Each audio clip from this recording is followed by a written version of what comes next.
The Philadelphia Flyers have announced that they will stop using Kate Smith's recording of God Bless America before games. The team has also covered up a statue of her outside the sports complex. It all comes after learning about the singer's alleged history of racism. Eyewitness News reporter Cleve Bryan is in South Philadelphia right now. Cleve? Well, the Kate Smith statue has been a part of the sports complex for over 30 years. It is now covered in a black drape, bungee cords on it because it's so windy.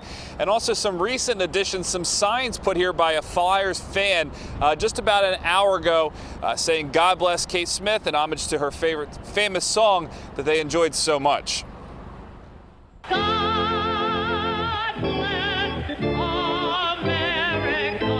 It's a rendition of God Bless America that's inspired patriotism since the Great Depression.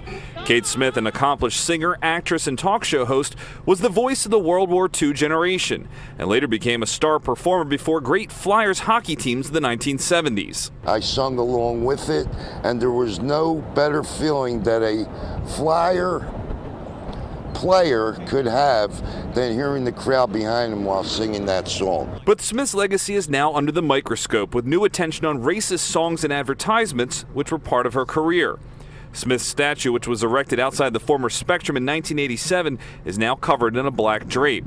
And the Flyers, as well as New York Yankees, say they will no longer play her recordings as they research and discuss her history and whether or not they want to have any further associations. It's just a spineless move, is what I feel, on the Flyers ownership. You're going to lose a lot of season ticket holders.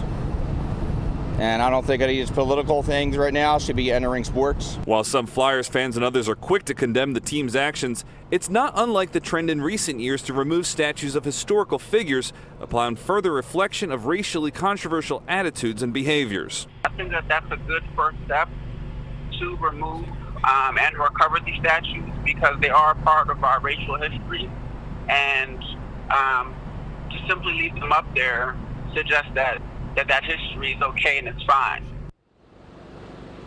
One Flyers fan summarized this saying, "There are no winners here today," and many people are curious to find out what the long-term plans really are for the statue. Live in South Philadelphia, Cleve Bryan, CBS 3 Eyewitness News. All right, Cleve, thank you.